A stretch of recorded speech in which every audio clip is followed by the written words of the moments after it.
Ako may mga anak ako, kayo may mga anak kayo, may mga apo kayo. So what do we want for our children?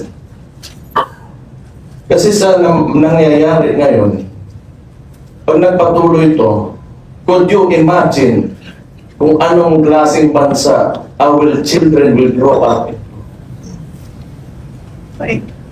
Eh tayo, sanay tayo sa hirap because, but we want more, we want to make our children have a comfortable life, have a peaceful country, free of corruption, that's the main thing, free of crime, and good governance.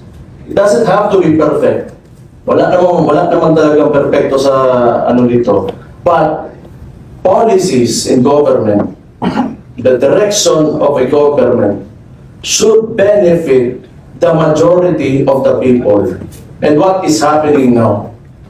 Saan yung pera ng bansa natin?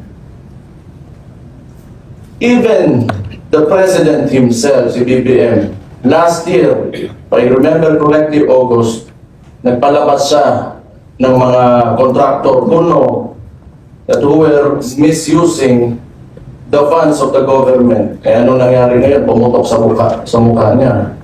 And true enough, may issue talaga tayo sa pera.